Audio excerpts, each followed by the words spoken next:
मेरी भव बाधा हरो राधा नागरी सोय। मेरी भव बाधा हरो राधा नागरी सोय।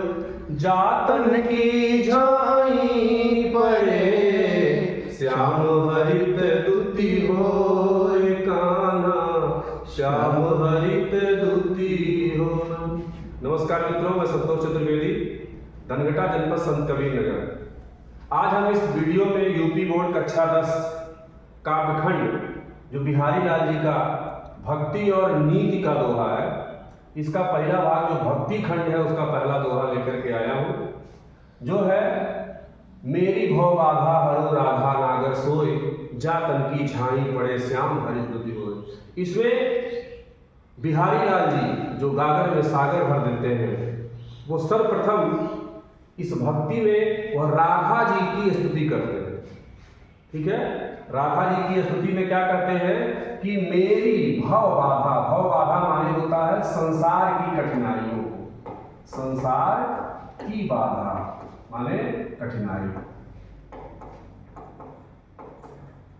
ठीक है, कहते हैं कि हर माने होता है दूर करना, और नागर माने होता है चतुर, और सोई माने होता है वो या वह। ठीक है, कहते हैं बिहारी लाल जी कि वह चतुर राधा जी, राधा नागर सोई, सोई माने वो ब्रजभाषा है, नागर माने होता है चतुर।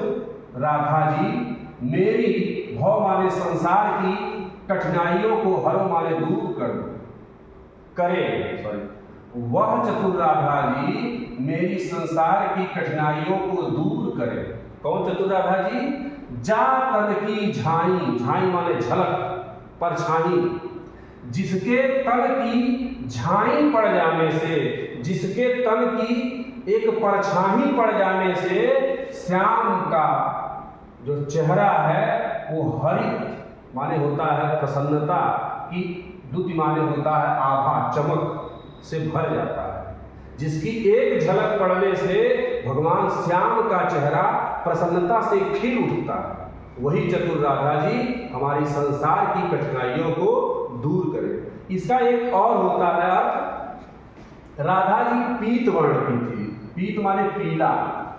ठीक, और भगवान श्याम कौन से रंग के थे? जो नील वर्ण के थे, श्याम वर्ण जिसे कहा जाता है। और ये दोनों मिला दिया जाता है तो हरा रंग हो जाता है।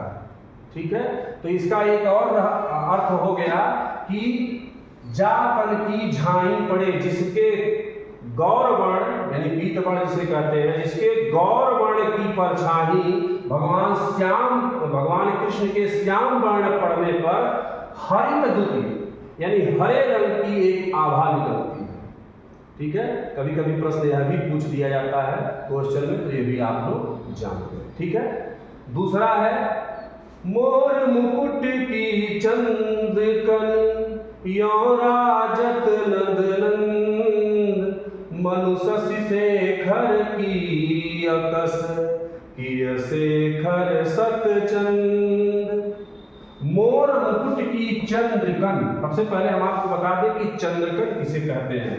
यहाँ देखिए, जो मोर का पंखा होता है वो कुछ इस तरह से होता है, और उसमें छोटी छोटी जो चंद्रिकाएं हैं इस तरह से बनी होती है, कई कलर के आपने देखा।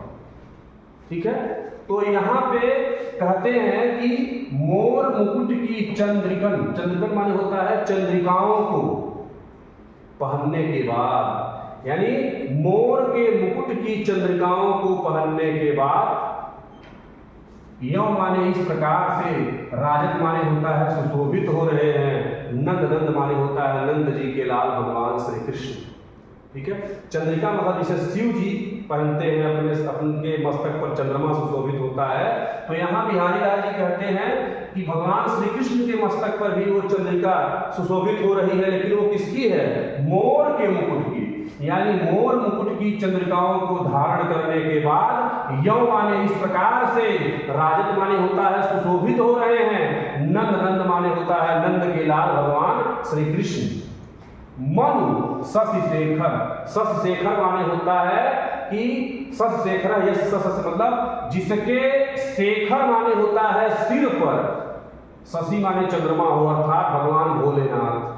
यानी मनु माने मानो, मनु मानो जल जानो यहाँ आता है, बहुत प्रेक्षा अलंकार हो जाता है। तो मानो शिव जी के, अकस माने होता है जिद में, ठीक है, किए माने किए हैं, शेखर माने होता है कामदेव, सतचंद्र माने होता है 100 चंद्रमा को धारण किए हैं, क्योंकि इसमें देखिए बहुत सारी चंद्रमा बनी हुई है। तो यहाँ कवि कहते हैं कि मोर के मुकुट को धारण करने के बाद या मोर मुकुट की चंद्रिकाओं को धारण करने के बाद यौ राजत नंदनंद, यानी इस प्रकार से नंद के लाल सुशोभित हो रहे हैं कि मानो शशि शेखर की अकस, यानी शशि शेखर कहते हैं भगवान शिव को, शिव जी के अकस माने जिद में कि शेखर, यानी शेखर माने कामदेव ने 100 चंद्रमाओं को धारण किया